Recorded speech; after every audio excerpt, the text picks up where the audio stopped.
she gets irritated. Whatever irritates Kym, I like to do. Funny mamas. So, Now that was a good and I was like I had to when your son. Two funny mamas. I got this question, Sherri. I just want to be like this. Sherri, I got this question. I know you're a talk show host. Hold on, let me ask this question. What are you talking about? I'm practicing my interviewing skills. Oh, is that what it is? I'm practicing. So, Tyrone, Who talks like that, Kym? Who talks like that? Who talks like that? So Tyrone, you be interviewing. I hear that you have been, writing books for several years, and then you got divorced in '93. And since That's not the way I talk. You do. You give everybody a whole bio. Then the question comes. You be like, because you want everybody to know you done read up on them and know they stuff. And I know that you lost your hair follicles. I've interviewed thousands of people, and I pay close attention to how other people interview people. And Kym, you just nailed it. I nailed it, didn't I? Chris, you interview people. Chris interviews a lot of people on his podcast. Mm-hmm. Chris, don't you? Some people they don't know who you're talking to unless it's like somebody really big. So I like to let them know who they are and what they've done, what their accomplishments are. Yes, you do. You set the table. You do. And it's checking a box in your head. It's helping the people at home. So Hillary Clinton, I know no one really knows who you are, but you have traveled the world and you have run for president. I'd like everyone to know that. And you were married to a president. It's crazy. Okay, you could. You know what? I can't say nothing. But when I get that in me, I'm going to shove it in your face every chance I get. You have to. All right. Well, but until you get that in me, I'm going to be riding that ass.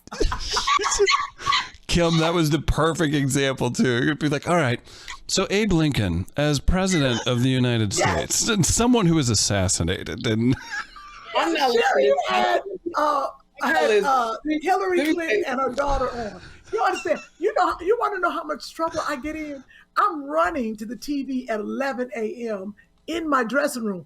I could be on the because I got my iPad with me, and they're like, "What is wrong?" I was like, "I'm running to see Sherri." They're like, "Kym, we gotta do the scene." I was like, "I just gotta see the open. I gotta see if she's gonna trip, fall, do something. Let me just a few minutes." When I tell they were like, "Kym, you gotta tape it. Get your behind." I don't, and I'm not gonna trip. I walk, and then I do a little run walk. No. You lost your shoe one time. This show just started.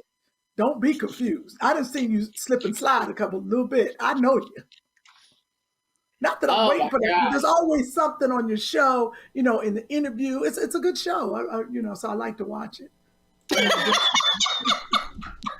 Well, thank you, Auntie Kym. Good show. I like to watch. Sherri, did you appreciate that there was just a hint of negativity as she was talking down to you about comedy? Hey, she don't be bothering me. Because Kym books so much stuff. Can we get on my show? No, I said it's a children and family Emmys. I wasn't listening. I know you never do. That's the problem. That's even better. Oh my God, you're acting. But do you remember when we did a podcast last year and I told you I went on this audition and I had to talk like this and they had me singing? And you lost your voice and everything, yes. And I lost my voice and I told you how hard it was because I was always talking like this. And I got nominated for an Emmy. What? So that was worth it to talk like this. I've got the other nominees if you'd like them.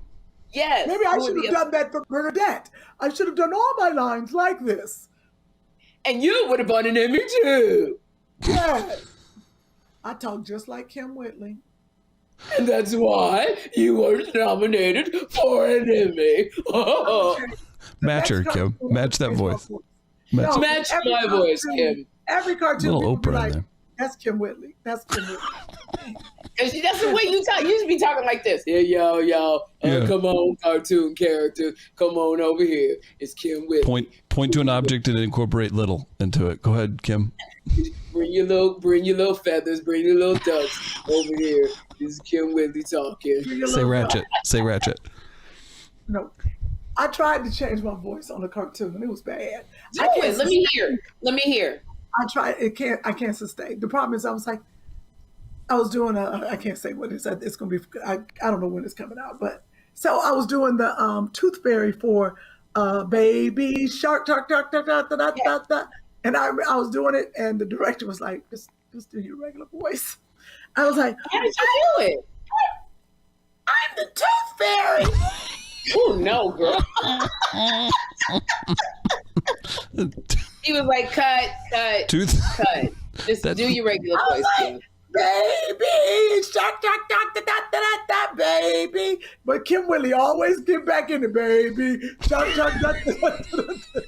That Tooth Fairy sounded like it was huffing the gas at the dentist office. Oh my gosh, Kym Whitley. I got to work on it. See, I don't work on, you worked on that character. You need to talk like this.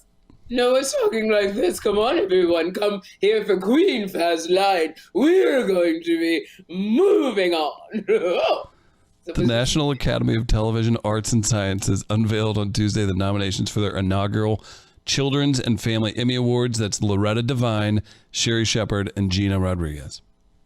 Oh, wow. I didn't even know Loretta did a children's thing. Yeah, Loretta, but we're nominated in 3 different categories. But Yep. I am flying in because the Emmys is December 11th. That's when it's airing. And I'm flying in. I will be there on the 11th because I'm going to go to this Emmy show because I want to win. And I'm praying and hoping that I win an Emmy. Your show is getting really good. I mean, it's good, but it's really getting like you're coming into your own. I'm watching it. I was like, this old seasoned heifer. Yeah. I didn't like those white pants. I mean, they were okay. Oh, the but- diaper pants, the little parachute pants with Method Man. Yes. I mean, it was cute, but they weren't cute. Like, I was like, okay, they're cute. I don't know. It's very interesting. Willie Sinclair III, my stylist, he wants to, you know me, I like dresses. I like my legs. He likes to try all of these different things. And so I go with it to see what works, what doesn't. I don't particularly like pants. But he's like, you've got to show more than just dresses. So I go, okay. Now that one, they look good sitting down. Love them sitting down. the stand up, that stand up, and all white. I look thick as all get up, but I was just so happy that I was dressed like Method Man. You couldn't tell me nothing. That was cute. When I tell you, I was like, oh my gosh, you were dressed like. He is going to get a lot of ratings. He got, Method Man. I was just so excited. He told me he would come on, and he kept his word. And when I tell you, he's so sweet. He's got the best sense of humor. He did a TikTok with me that literally got 200,000 or 300,000 views. This TikTok of me acting like Mary J. Blige, because he won a Grammy for "You're All I Need" with Mary J. Blige. So he. I was watching that a little bit. Yeah, so I was nervous because I was like, a lot of rappers, they don't want to play around like that unless they know you. So I was like, I don't know if he could. Edie, my assistant, thought of that idea. Wait, first of all, you got TikTok? The show has TikTok. I don't do TikTok. I was gonna say Social media team does, but they wanted to do this TikTok, and they gave me a really bad idea. Well, I don't want to say bad idea because it'll go public. They gave me an idea that I didn't really care for, and Edie came up with that. So I said, kudos to my assistant. Now I'm gonna have to get her a gift. Oh, hilarious! Right. No, I did see that, but I got to watch it. I was in my dressing room, and I usually don't get to watch you. I have to, tape it or come home or watch it on YouTube.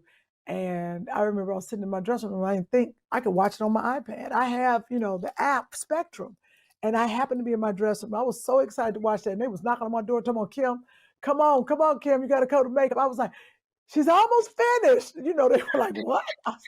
Oh, because you got to see Jackie Fabulous. Yes. I got to see it live. I was very excited. This cruise, it's 7 days. And when you get off the cruise, people look like zombies when they would leave that ship after the 7th day. Because it was all, never went to sleep. never went to sleep. Especially the first timers. You try to tell people, this we're all, if you're just tuning in, we're talking about the Tom Joyner cruise.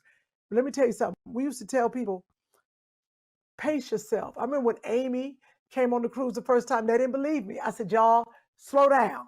You got to pace yourself. I said, by day 3, you're not going to make it. I got a picture of her laid out on the bed in the daytime like that. I said, pace yourself. Because they go crazy. You get on this ship and you go crazy. When I tell you my best night, because, you know, late at night you go eating because they got everything to eat late at night, which I wouldn't be able to do now. I'll be so sick. But I met Cool Mo D. He was eating too, Kym. And I said, are you Cool Mo D? And he said, yeah, you Sherri Shepherd. And I was like, oh my gosh. When I tell you Cool Mo D, and he wishes me a happy birthday every year, Cool Mo D and I talked for about 3 or 4 hours. What? Big Daddy Kane was there. He said he loved me and you. Big Daddy Kane and his wife. Girl, it was just like, oh my God, rolling down 29th Street. Everything upbeat. It was like, that is the cruise to be on, the Fantastic Voyage cruise with Tom Joyner. Was that your day? And I remember we played double dutch. They have aerobics in the morning. They have Pilates, massages, and they have a double dutch contest that Myra J was the MC for. And can I tell you, Kym, I can jump double dutch. I'm from Chicago, and I had to beat 100 jump ups in the air, and I got to 98. And my uterus was like, bitch, stop. Because it was jumping around? Yeah, so you jumping. It's that hard impact. I didn't win. I had to stop. And I met somebody who played, you remember when I met that guy and I know he was married? He played for Confunction. Yeah, I was so in love. I'm not going to say which, but yeah. I'm not going to say what he played. Because the men come on there and they having a good time and they don't tell you you're married because they on a cruise. But, you know, it happens. I fell in love several times. Fine. Girl, when I tell you he was so fine, and I remember going and sitting in the front row, hoping he would be playing that instrument and come over and see me. And he did. And he winked. And I was like, oh my God. I was such a groupie. And we talked, I think it was for like 2 days on that daggone thing. And I told John I didn't met him. Oh my gosh. He played for Confunction or whatever band he was with. And Sean was like, is this him? And it was a picture from his Facebook page of him and his wife. I was like, well, I'll be darned. They have no ring on his finger. Because I look. They don't wear their rings on the cruise. They don't wear their rings. About the Tom Joyner cruise, y'all. There's only a few spots left. If you want to get on this cruise in March or April, May, go to a Fantastic Voyage 2023. Yeah, and sign up and get your tickets. Yeah, it was. I mean, and look, even despite that, I have I had a good time too, like pajama night, might as well night. Remember might as well night? Might as well night. That one right there, that night. That means might as well. That is so funny. You know what I wish for you? What? I wish you'd stop adjusting your wig. You just, the illusion, you're like. I was getting all into it, Sherri. Look how she keeps showing her stomach. See how she keeps showing her stomach? She worked out one day. Look at her. She gonna keep showing that damn stomach. Look at her. Felt good to be back in the gym, didn't it? I told him, and I will stop messing with the wig. I didn't destroy the illusion. Andre is hysterical. Andre, if you don't talk about that on stage, I'm trying to how we want people to think it's our hair, but we destroy the illusion when it be slipping back. And we don't even care no more. You need to talk about that's what older women do. We don't care that we adjusted in front of you. Young girls it ain't nothing but a hat. Y'all need to pin it down. I'll be talking to me way back here. That's fair. Like, hey, pull your wig down. Oh. I mean, Kym say it all the time. Wait. If you don't pull your wig down, She got me self-conscious. Because you don't never put a pin in it. I don't. Because when I get done, I'm going to take it off and go to bed. Do you understand what time it is out here? Oh, yeah, we do need to wrap it up. Let's wrap it up. Did you want to support a black business? Yes. I want to create like some Velcro or something for wigs. That'd be kind of cool. Yeah. No, but what I wanted to say to you, write the joke down and do it before we do the black business. But I was telling Kym that with the thing, because I went to the gym, it feels like I lost 30 pounds at the gym today. So I put on a half top. I put a crop top on because I feel like I have lost 30 pounds from going to the gym. In one day? In one day. I have lost 5 inches from my waist just from going to the gym today. That's what I feel like. Oh, you feel like it. Okay. Feel like don't mean it's true. Yeah. It ain't happened. It ain't happened. I look like Beyonce until I pass that mirror. And I look like Ronce. When you gonna do your cupping challenge? Oh, that challenge. Oh, yeah. When you gonna do it? All I want to, I'm working. I can't do nothing but learn. If you do it, please practice beforehand. There's a poor mother who was at her son's wedding reception who has just been getting roasted on the internet for having moves. There's one, it's these like Filipino girls who's knocking it out. Then it cuts to these white women and they're playing a recorder at the same time. Oh, that mess is funny. But I wanted to ask you this. When I come out, who's staying with you? Do you have extra room? Because I don't have a place to stay when I come from the 9th to the 11th of December. She's going to have to evict some people. I know. You can come stay that bottom bedroom, is it occupied? It is. You can come stay with me, Sherri.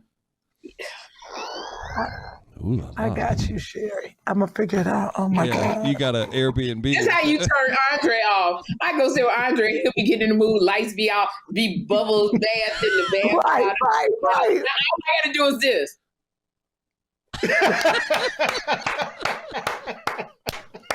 Fix that wig. And Andre will go and put on pajamas, flannels, and go right in his room and close the door. A very good friend of mine died this week. And there's another friend's husband died this week. And I'm still mourning David Arnold. And it's just been a lot. You need to laugh. Yeah, I need to just, in this show, shooting 2 episodes a week. I think tonight, I need to just read my lines. Don't put no pressure of trying to learn them. I need to woosah. But Kirstie Alley, as you know by now, passed away, which total shock. She just talked to me. And another friend of ours, Melanie Griffin, just texted me and was reminding me of the fun that we used to have together. So I did get very emotional earlier. And I think I'm just like overwhelmed. I'm like, that's a lot. And I feel like I'm next or something. But don't say that you're not next. But I feel like the Grim Reaper is just running around snatching everybody. We're at that age. But is it that age? I just got to get my paperwork. That's why I say to you, Kym, you have to, at this age, say no to some things. Yeah. You can't do the same things that you did.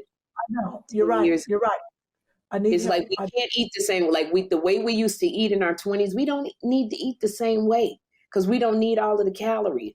There's some things you can't do for people. They got to do it themselves. They can't depend on you for certain things because you've got to free up space. You're raising a young king and he needs everything that you got. He does. And so you have to recharge. Yeah. And so it has been stressful for you. Work, being a single mom, friends, you've been there for Julie, David's wife. You've been there for your other friend who passed, her. Yeah. So in those other areas, when you have to give, like in those areas, you don't have a choice, you have to give. Then some stuff has got to be a no. Because you gotta try to maintain some kind of balance. So that you can have a little, so that when these moments come where you got to give, you got to call Melanie Griffin. Is it Griffin or Griffin? I'm sorry. Melanie Griffin. You got to call Melanie Griffin right now. You got to give of yourself. Because I'm hoping she gives it to me. It makes me laugh. I hope so too. You need to like Kirstie Alley was like a comedic actress. She was one of my inspirations because I used to watch her on Cheers. I've watched her in all of her movies. I went through her. Remember when she married Parker Stevenson, and she adopted her 2 kids. I don't remember True, and I don't remember her other son's name. But I remember I was so excited. She was with one of the Hardy Boys, you know, and I remember Kirstie Alley when she gained weight, when she lost weight. She was always so gorgeously beautiful. And she had an amazing sense of humor. So funny. So I don't know, she passed away from, I think they said cancer. We don't know the details. But when I think of Kirstie Alley, it makes me sad. But if I have more smiles, then I have sadness. She had grandchildren. She raised her children. Her father was 99 years old. Like, there was a full life in Kirstie. I believe she was 71. And the joy that Kirstie Alley has brought me, when I did Dancing with the Stars, the first person I called was Kirstie to find out how was it doing Dance with the Stars. And Kirstie Alley got me through Dancing with the Stars. I would text her and say, Kirstie, I'm about to have a nervous breakdown with Val Schmerkowski. And she would walk me through it. And she texted me a few days ago because she watched the show. And so I smile at the life that Kirstie lived. She was a wonderful talent. Yeah. Man. So funny. Hilarious. She was so funny. That was a comedic actress. She was so quirky. Are you still writing your book? I finished a book. I'm actually looking for a French attorney because I need to make sure that that I get a legal review before I publish the book, because it is kind of a tell-all. So what you telling all in French for? Can you pray tell? You black. What the hell is you telling all in French? The book is about my cousin who actually became famous in Germany, in France first. It's all in the book. And I'm excited about doing this. Book is called Cost of Freedom. I'm finished. I just need a legal review from a French attorney. I already got a German attorney on board because the story takes place in Chicago, California, France, Germany, and Switzerland. And those are the places that I'm going to be promoting the book when I'm done. So I'm super excited about it. But it's taken me 12 years to finish it. See, why Black people take so long to finish stuff? It ain't just us. It takes a long time. I can't speak to nobody else because I'm not anything but Black. So I'm talking about us. Well, you know, I was also books don't pay when you writing. So I had to, there's a bunch of other stuff I was juggling. Like I was doing your show and working on some TV stuff. I told a reality series. It's like at the end of the day, like if the book ain't, I had to sit down from 11 at night to 1 in the morning just to get the writing in. Y'all, you know, it's when you're an actor, it's instantaneous. When you're a writer, it's like you got to get it on the page first. You know what? And I take that back because I remember you would be diligently writing. You was like, I got to go to Germany for like a month. I was like, what? Yeah. Sometimes I would stay there for 2 or 3 months in order to get it done. Wow. I would go to Germany 3 months out of the year. With the microphone, am I okay? I would go to Germany 3 months out the year, and the rest of the year I would come to the States and work my career as a writer here. Let me ask you something. As a writer, congratulations on finishing the book. Like you've written for so many shows. You wrote for Monique's show when Monique had her, I don't remember the sitcom. The Parkers. The Parkers. You've written for, you've worked with Tyler Perry. You've done extensive writing. Like you are a writer and you're an amazing stand-up comic. I remember watching you, Stacey, back in the early 90s. And we used to play the Birdland West. And I wasn't booked at the Birdland West in Long Beach. I just used to take the bus up there to watch the comics. And you were one of the ones that went up. I'll never forget. And I was so scared to say anything to you, but you were on stage talking about how you needed a man. And you was like, at this point, he could be homeless. I could take him and watch him off. I remember that joke. I'll be like, you get off the side. I get off the side of the road. I see a man. He got a sign that say, "We'll work for food and shelter." And I'm like, but that's the same thing I'm working for. Just get in. Anybody who knows me knows I'm like a super fan of Janet Jackson. I have all of her albums. I have her programs from all of the concerts that I've been to, which sucks because had I known she was coming, I would have brought all of my memorabilia, like tour jackets and everything. But so John said on the air, he said he had a surprise for me. And I literally didn't know what it was. I thought the surprise that he was going to have was either Trevor Noah or Oprah. Trevor Noah's time has freed up recently. That's a good guess. Absolutely. Vacationing wherever with his little girlfriend. But I thought it was Oprah or Trevor Noah. And because Janet does not do interviews, she just like literally cut down on the number of interviews she's doing. I tried to get her on when I was subbing for Wendy, and she, it was like she's not doing interviews. Right. She only did 2 for her documentary. I think it was like Kelly Clarkson and The Real. And then she canceled a bunch of interviews. So it completely was, I saw her at a party. And I said, Janet, if you come on the show, it'll be a really fun interview. The show's just going to be for you. And she just kind of was very non-committal. So John, I said, John, I'm sorry, Chris, when the door opened, because I didn't hear the voice that said, Sherri, I've got a surprise for you, because the audience was going crazy. So they saw Janet before I did. And I looked and I lost it. People say, why did you cry? Yes, she's a superstar. She was at the Kingdom Hall with me when I was younger. We had gone to the same Bible study, younger. But there's something about a superstar walking out, somebody that you just like, they're just an icon. Every memory that I had came in my head when she was Penny on Good Times, when she was on Fame, her first song, Come Give Your Love to Me. All of that was in my head. And it just was like, I started crying. When are you supposed to? That's a huge moment. It signifies that you've achieved what you wanted to achieve, because this person that you see way up here is now on your show, which means you did it. And that made me really emotional too, because they told me later that Janet really wanted to come and support me, that she wanted that to be I think I was the first show that she announced her tour.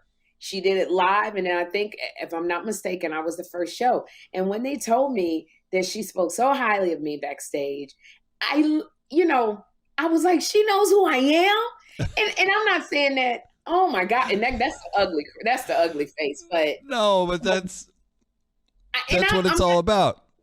Yeah. And like, I'm not trying to be like, oh, Sherri, of course you know who you is. I know. Kym Whitley is known. We've been in the business a long time, but when somebody that you really, really like, just love, when they turn their head and they look at you, it just blew my mind that she said she wanted to come and support me. And when I started crying and she reached her hand, she goes, you're crying. And she wiped my face. I'm like, that's the last thing you need to be doing, because I'm going to cry more. And then she's like, she's so tender. So here it is. I'm 55. Janet is 56. I'm acting like I'm 7. And she acted like she's a 9-year-old. I go, what the is wrong with us? Right. Yeah. The older sibling. She held me. My head was on her chest and she's like holding me. And I'm going, Sherri, what the is wrong with you? That's what I was thinking in my head.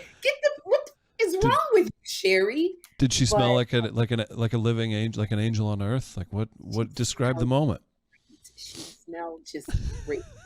She smelled of contentment and peace. But John Murray, who's my best friend, who's the executive producer, I fought to get him that title and the power of executive producer because he's so smart and innovative, and he's a lover of everything daytime since he was a little boy. So he brings such a freshness to the show. That was all him. He knew that I loved in it. Wouldn't you say, and Kym is back if we want to bring her back on. Yes. I would say his creativity and passion makes things like that happen because it's not just a stale moment like, oh, hey, not stale, but there's other guests that would take him way less work to get on to the show and to surprise you like that. Shout out to John. Wonderful job. Absolutely. John is a really good friend of Kym's. I was just kind of extolling John's virtue, Kym, and what he brings. I was texting Chris. He was my friend first. Oh, sorry. Let me tell him another story about Niecy Nash and Kym Whitley. Oh, shit. I don't know how to stay friends with both these heifers this long. Two successful women. Because they say, look, show me your 5 friends and I'll show you who you are. I am not like them two. I did a movie called Brian Banks. It was my first without this. Okay. Let me apologize. No, I'm telling. I never told this. And I'm gonna tell it on the air too. I'm telling both y'all. So anyway, I think somebody calling me. Huh? Well, good. Yeah. Huh? There's a fire. Okay. I think. Okay, go ahead. Aldous Hodge played my son. He went to prison at 16 years old, and I played his mama. Aldous Hodge did not go to prison. His character did. His character did. Brian Banks. That's who he played with Greg Kinnear, Morgan Freeman, and me. I'm on the posters. My first dramatic lead in the film. So we got the premiere. I invite Kym and Niecy. I don't know who else I invite. Lonnie Love. Calais was there. Who? Calais Stewart. Shirley Ralph. I invited because my first dramatic lead in a big film release. These two ninjas sitting together talked about me the whole movie. We shouldn't have sat next to each other. You're right. I heard them. The movie going, and all I can hear is Kym going, what's wrong with her hair? Why she wear that wig? And Niecy's like, I don't know. It look old. They just a giggling. My first dramatic lead in a film. Because you all the way and I rented a Mercedes Sprinter so they could all ride in luxury. All of them. We should. It was not a comedy. We should not have been back there snickering. They was laughing at me. Sherri, that little curly slave wig almost took me out. I couldn't take it. I'm sorry, but your acting was so good, your performance. But when you started crying and I saw that wig,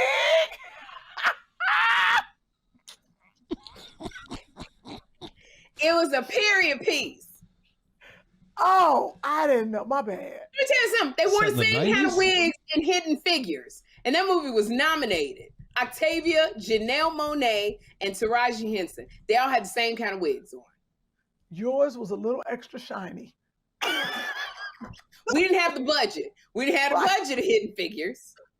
So they had to get my wig. They had to get my wig from Memphis, a Memphis wig shop that did not cater to African Americans. When I tell you, you're right. But now, when your friend is a comic and the first time you see them in a dramatic role, I don't care. It's gonna make you snicker.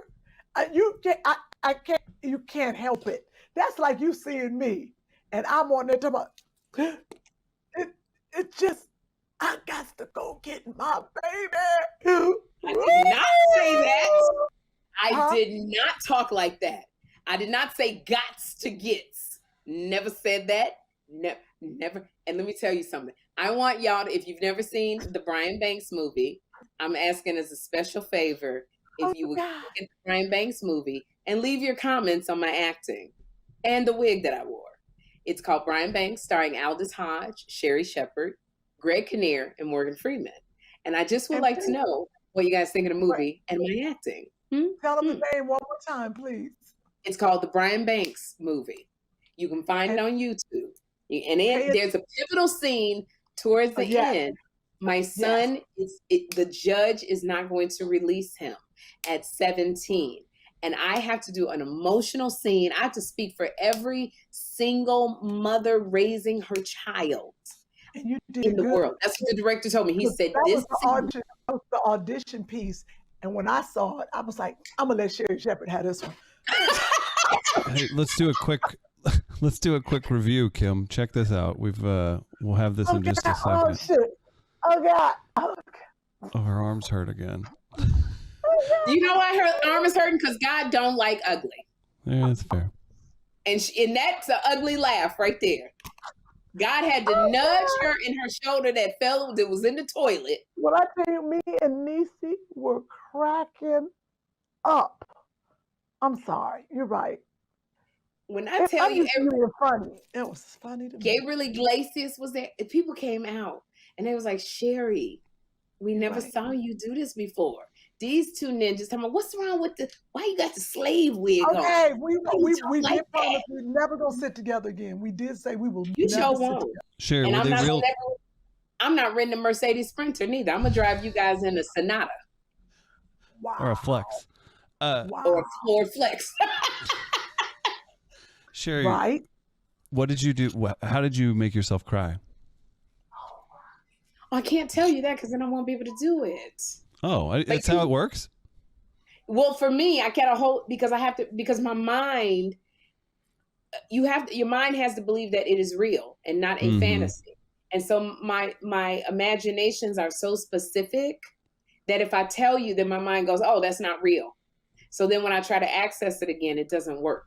So I can't tell you, but I do have to say, you have to have a story in your mind that's so specific that your mind literally has to believe this is happening for real.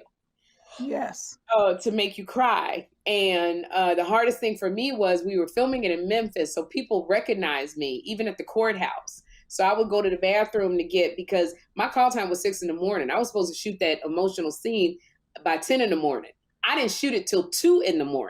So I had been there for 12, 13 hours because they kept running late on other shots. We had dinner, we had lunch. I was in my trailer. So to hold on to that emotion was really, really difficult.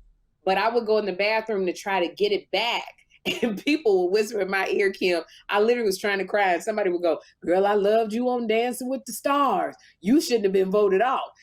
Or I loved you on The View. Or you was on the Jamie Foxx show, girl. And so that was hard for me. But I did it. Apparently, according to Niecy and Kym, I sounded like a slave. Didn't think so. You were good. I remember when I had to cry, and the only way I couldn't talk to people either. They didn't even know I was a comic when I finished that thing. They were like, "You're a stand-up?" But I listened to country music in my ear before every scene. Oh, Lord Jesus! Oh my God! I'm sorry. Leave it up. Leave it up. Look at it, little chubby. Oh, I was a little chubby son. Don't let my son go to jail. I've been eating a lot. I knows I've been eating a lot. Babe, it's out my wig. Look at my wig, girl. Chris, look at you. I am going to ask you right now. I need you to put up those pictures where I'm on the cover of a magazine. Okay, that's me and Aldous Hodge. He was just look like released you from want to prison. sleep with him, and not that you both don't look like you're right. Look like, did he get free or something? Because you hugging him. Yes, he was free. Okay, he got exonerated. The way you hugging him don't look like his mama. I'm gonna tell you that right now. And it looked like why he biting his bottom lip. I don't like none of this performance. Why is his rib getting dug into so hard there? Right, look at her. I see it on your face. I know you. Look how your nose is flaring. Oh, I know that look. Kym, that's contentment. That's not sadness. Oh, he got some big hands. I understand. His hands are huge. Shut up. Y'all so wrong. Okay. All right. Now, there's some other photos in there that Sherri sent from a magazine, if you know what I'm talking about. Yeah, because I don't want this to be the last image on people's mind. Okay, Hello. Thank you. Thank you. What magazine is this? It's called... What do you think it is, Kym? Guess which one it is. It's called MILFs. That's what it's called. Coming at you. That's what I wanted to look like when I was hugging Aldous Hodge. Woman of the Year. When is this coming? In this year. It's out now. That's see, I need this to be the image they have, not that one of me crying. I'm gonna tell you what these are some shots from a photo shoot that I did maybe 3 weeks ago. I got stranded in Boston, drove 5 hours back and then did my show, and then afterwards did that photo shoot. So there was a photo shoot that I had done for a magazine called 26. Look at this, Kym. It's like a dream. It's like a dream starring Sherri Shepherd. Yeah, because the truth is right here on the screen. Put it up, please. Put up one more. Okay. Yeah. You don't think that's the same person? I got that same dream. Trust me.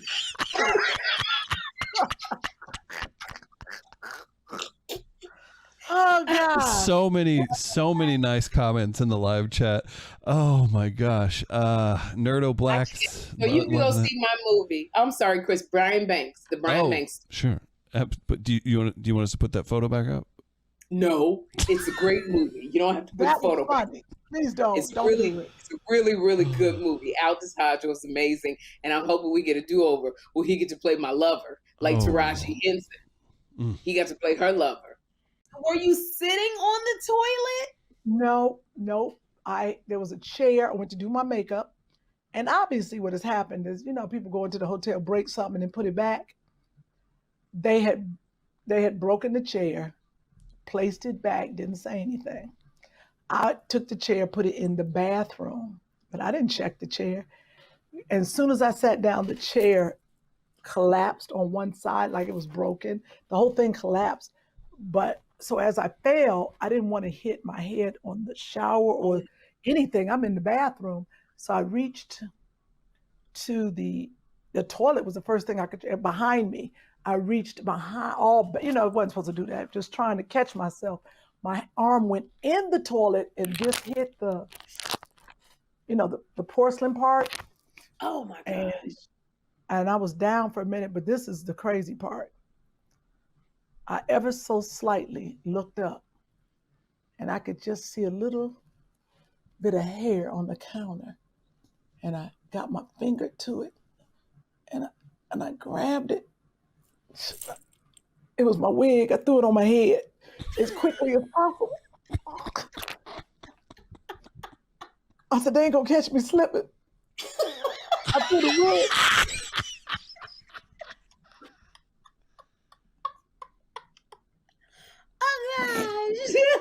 Oh, Kym. It gets worse. But I get it. Because that's the last thing you want. It gets worse? Paramedics coming in. You don't understand. With my last breath, girl, I had on half a Spanx. Girl, I grabbed a reach and I saw the towel, so everything was close. I pulled the towel down off the hook. It fell across my body. And thank God, my phone got this strap on it. I keep a strap. I reached up on the counter. I could see the strap. I pulled it down and I opened it up and hit the last person I called. And it was Nikki. I said, can you call the hotel? Tell me, get somebody up to my room, get me off this floor. So, I didn't know. Thank God for Nikki. I shouldn't even be laughing at this. It's horrifically funny. It is. When I tell you, the lady came up, and I don't know what took her so long. I could have been straight dead. That lady came up, and she was like, oh my. And I said, she said, I'm going to pick you up. I was like, hold up. Let me see, how hurt I am. I don't want you just snatching me up. She said, don't worry about it. I lift up my grandmother. She's 270 pounds. I was like, what you trying to say? So she got, I said, don't pick me up, because she was a little short woman. I said, get me that other chair out the other room. So she pulled the chair up. I said, just get me up and into that chair. Now, don't forget, I was getting ready for press. I had press. I had 2 television shows and they brought me ice. It's a good thing you're finishing your makeup on the floor. Oh, I got up. Your makeup? Yeah, because I was thinking like, I'm just going to do some makeup and go do this TV. I wasn't like, I don't do like you. I'll be looking half man on TV. I don't care. for because it's local. If it was national, it's gonna be everywhere. It'd be a problem. Because the one place, then they're gonna mention, tell Sherri, Sherri came on our show and she did the cooking. I said, yes, I understand. Sherri this, I said, but it's about me right now.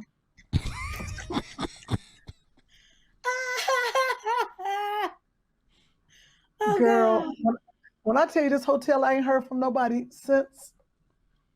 Are you? Ain't nobody called nothing, girl. So I went to right after the news. So on one show, my arm was hurting so bad. Somebody called and said, "Is something wrong with Kym?" Because I didn't realize I was grabbing my arm and wincing. But I went to urgent care and they X-rayed it. And the doctor came in. He said, "You got a sprain and bruise, whatever." You like the lights on or off? In my younger days, I liked being in the light. I really enjoyed looking at myself. Work. Almost choked. Jesus. Work. Work. I was a young, arrogant whippersnapper. And you like looking at yourself in the mirror? I would be doing this and looking over at the mirror like this. Like, that is not the noob sign. Nah, I was a monster. Finesse. Can you now, yeah, Can you hype yourself up? Can you just give us a taste when you're looking into the camera from the side like that? How would the old you have talked yourself up mid stuff?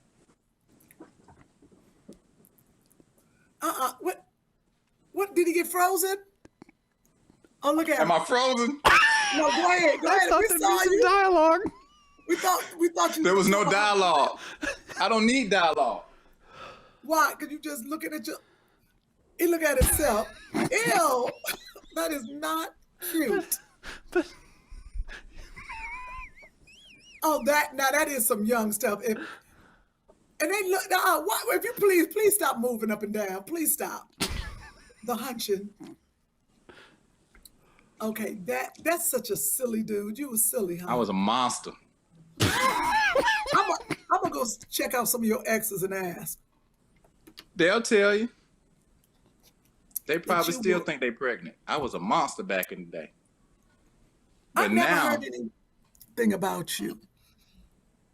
I don't need no light. Did you say you don't need no light? Man, we be under the bed. We want it so dark. We don't want no light. Oh my God. That is so true. I don't know why.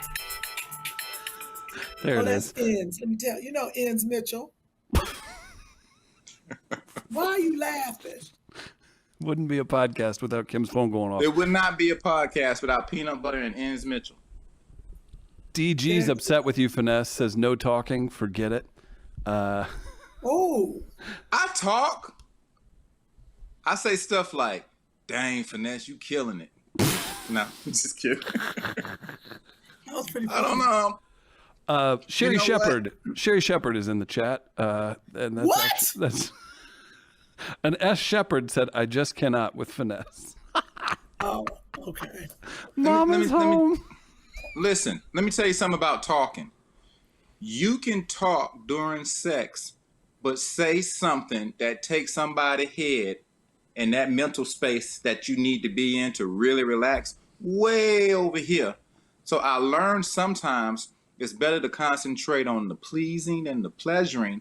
And then once you know that she is close to reaching that, that's when you get in her ear and go on and push her over that cliff. That's when I do the talking. Wait a minute, hold up. What if she don't want to hear your voice? Some dude's That's what I'm voice is saying. on your nerves. That's what I'm saying. When I'm looking in the mirror, not only do I look at the mirror, but it also takes me off of her and makes me last longer because I'm not necessarily thinking about sex. And men, Chris, you know what I'm talking about, right? When you got to prolong it, right? Oh, yeah. Right? Oh, yeah. So, but then when she is there or close, then it don't sometimes matter what you say because she's there. So now you just push her over the edge when you just say something like, and it can be sensual, it can be sweet. It depends on the mood, Monica in the chat agrees with you. Talking can ruin the flow. Talking can ruin. I used to be, so what, let me tell you something, Sherri Shepherd. I was doing a movie. I tell people this story all the time. I wish I knew the man's name. But, it was Delivers from Evil. I think that's the movie I was shooting. I love watching you. Delivers from Evil, Ormandy, honey. And I was so off the chain as a young actress and trying to find my comedy chops because I wasn't a comedian yet. I was working on it. I just was free and I had no outlet. And we're always mic'd on the set, right? So when we're sitting off to the side, I'm talking to Gabrielle Union, Essence acting, I'm acting a fool. And I'm talking all about like Amber talking and I'm gonna do this and girl, and he was down and then that was it. And at the end of the movie, I'll never forget, it was an older man. He was the sound man. He came over and he brought me a Bible. He was like, he said, because we shot the movie for 30 days. And he was like, after 30 days of listening to you, I thought you might want this. And he brought me, I'll never forget it, girl. I was like, and he said some things and he said, you have to be careful about the words you put out and how you talk and being a lady and all that. I'll never forget it. You see, I remember. That's exactly. I think about my younger self. I was off the chain. Said anything, damn near.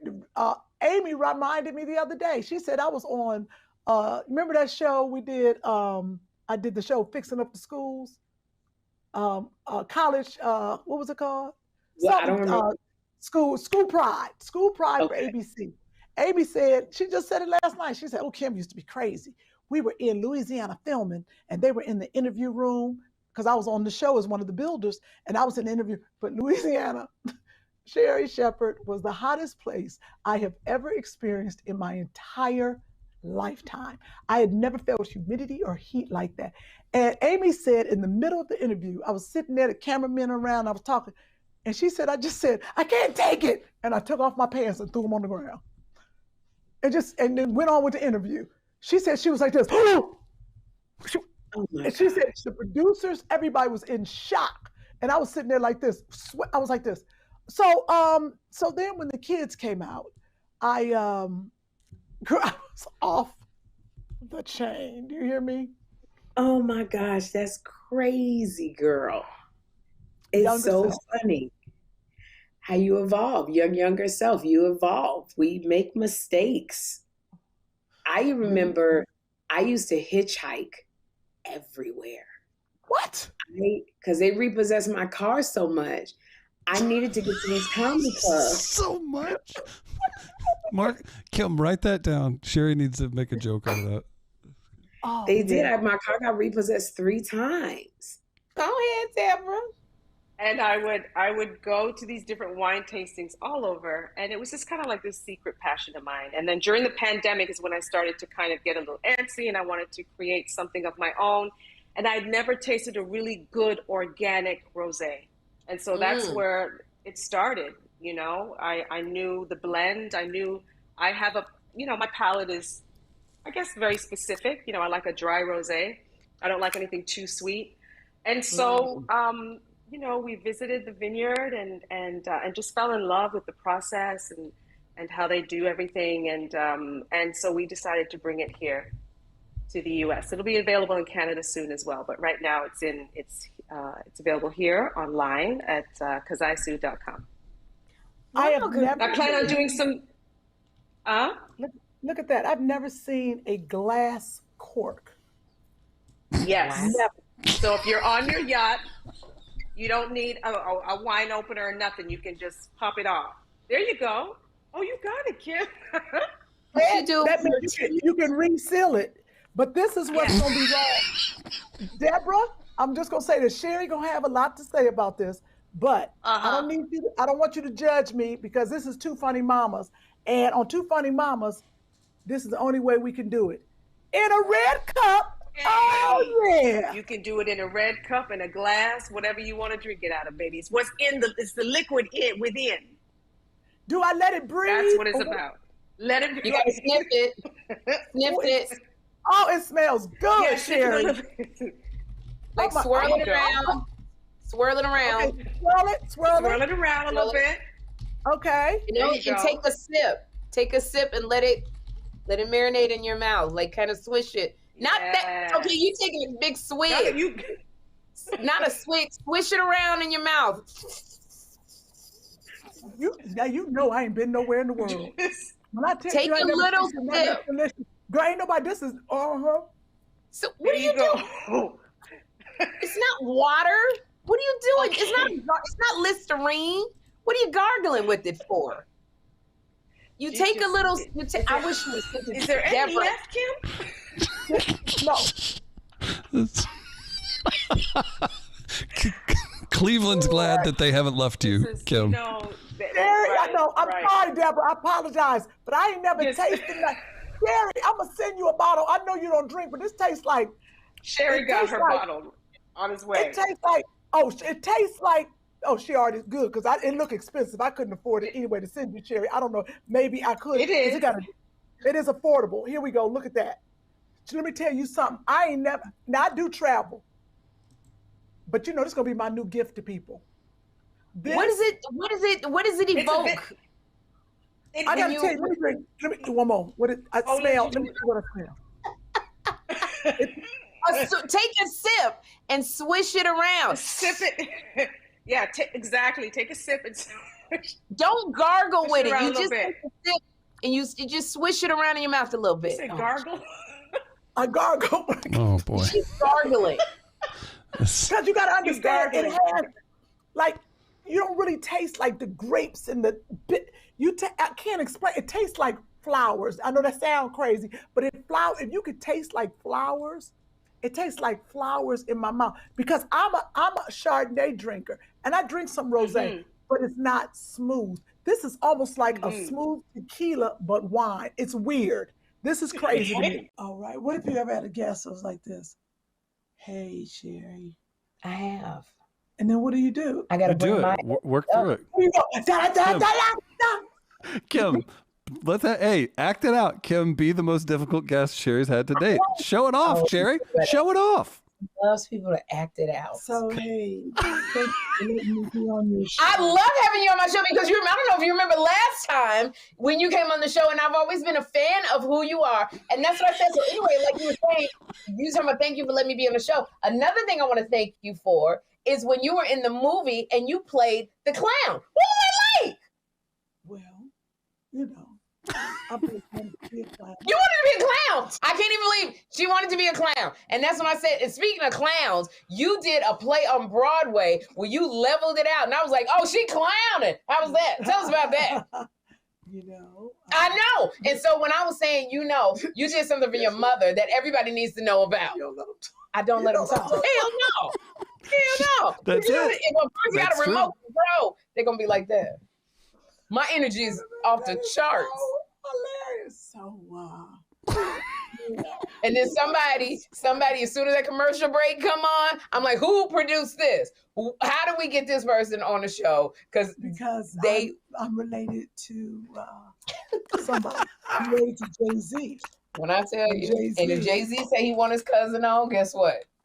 His slow talking cousin gonna be on this show because I want Jay-Z to talk to his wife, and I want him and his wife to come on, and he can talk to his sister-in-law, Solange. You do favors for people. That is true. This is the point. Dear Lord, first of all, I want to thank you for all the blessings that you have bestowed on my friend Sherri. Oh. Lord, she has taken this talk show and ran with it. What a blessing to the world. But Lord, can you please slow her down?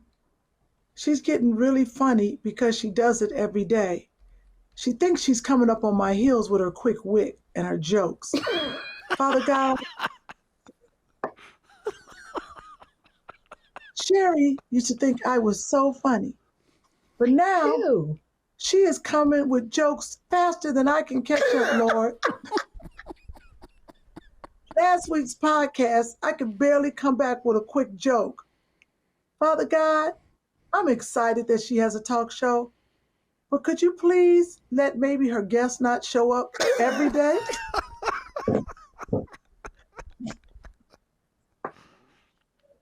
at least until I get a talk show where I can practice every day. Also, Father, it doesn't matter. It could be on Peacock, Weacock. Lord, I just need to practice. Sherri never had a smart mouth than this, Father. I want to thank you, Father God, for all your blessings. And when I go on her show next time, Father God, please let me be funny and get ratings, not to the point where I have to set myself on fire.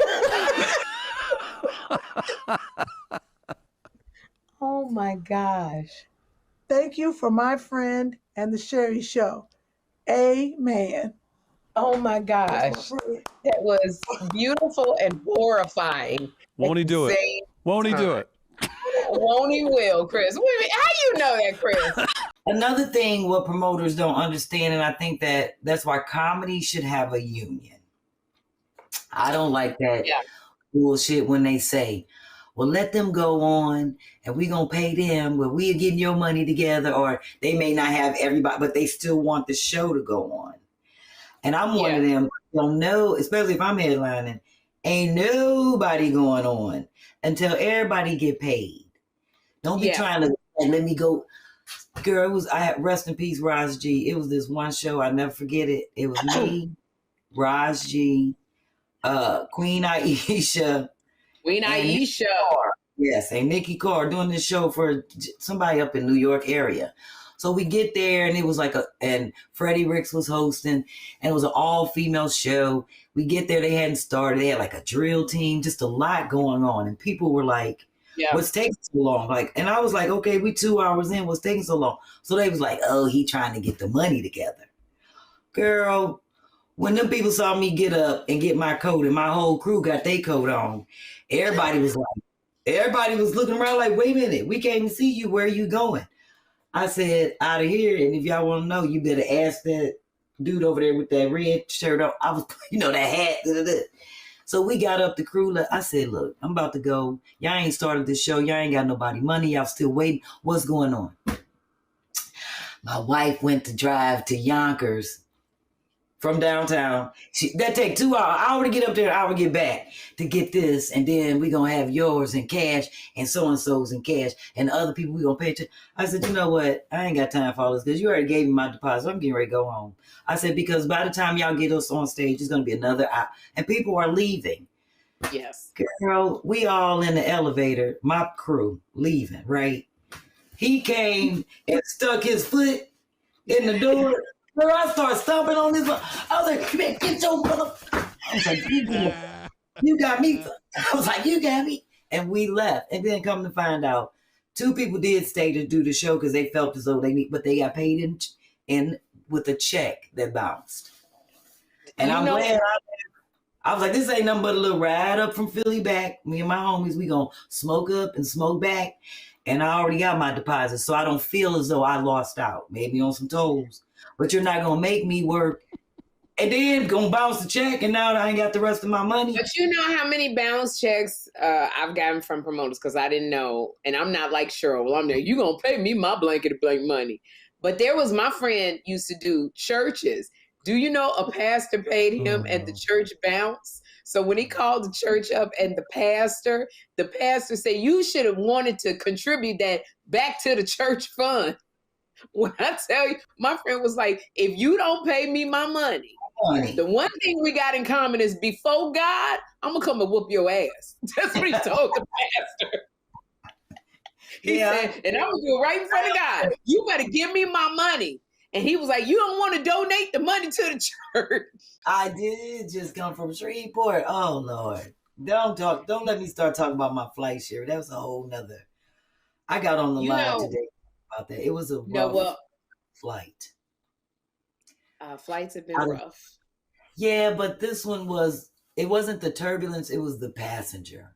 And of the thousands of flights that I had, I had to write about it because it was really, it bothered me. And like Chris say, I always make stuff about me. And on the plane, I was making about me because twice they thought we were going to have to land because she was having panic attacks. But,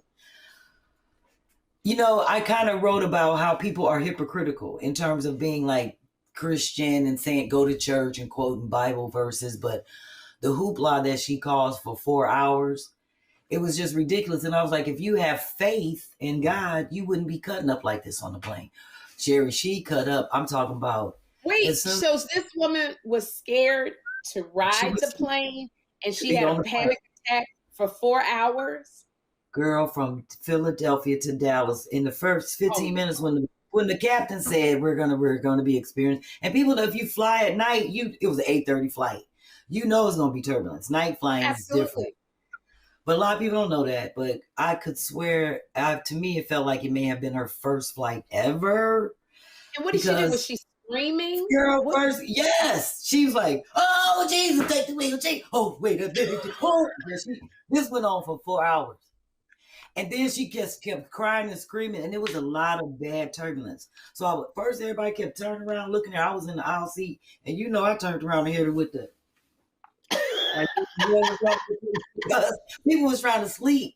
We had our eye masks on. They be turning lights out. They said, "Pull your blinds." Girl, as soon as we hit a little bump like this, she said, "Jesus, take the wheel. It ain't our time to go. It ain't our time to go. Jesus, I ain't ready. I ain't ready." All of that, Sherri.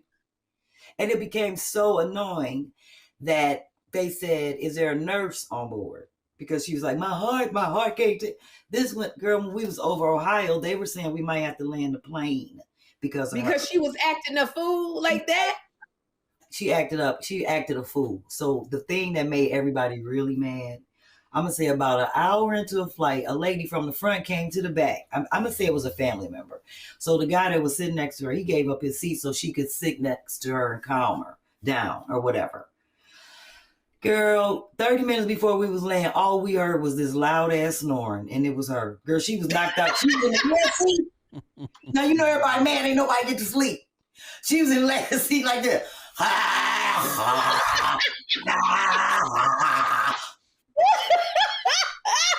So aggravated. And that's it. I have never been annoyed like that. Even when I was on the plane and they was fighting in Puerto Rico. I've been on so many crazy flights. That was the worst. That was really the worst flight I've ever been on, because all I was saying was, Lord, please calm this lady's heart so that we can just all go rest. Or just, because she was making people upset. Right. And then when they said, I think we was closer to Oklahoma, and they was talking about, is it a doctor on board? Because she was talking about her heart again. I said, this is what I'm saying in my mind. If we got to land, she getting cussed the fuck out because she going to make me miss my shit. They already canceled my flight from Dallas to Shreveport. Now I got to drive 3.5 hours. I was like, she going to get it. She going to get it. Girl, but then she was knocked out asleep and everybody else was awake.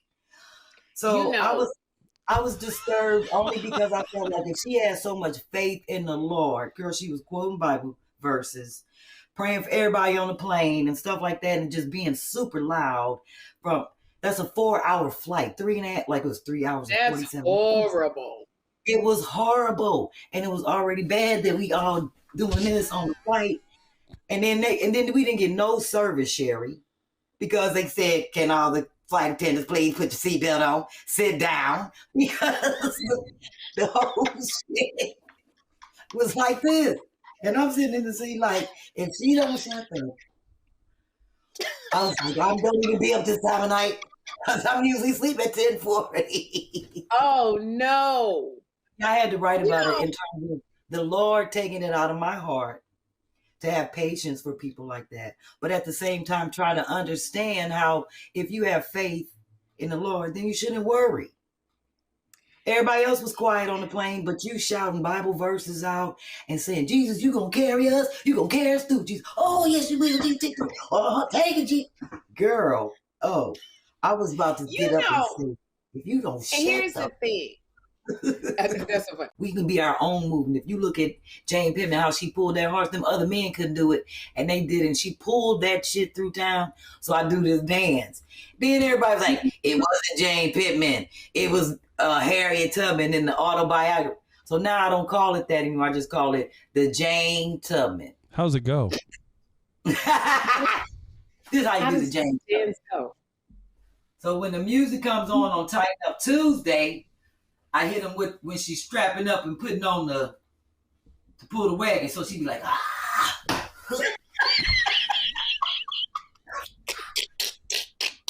To the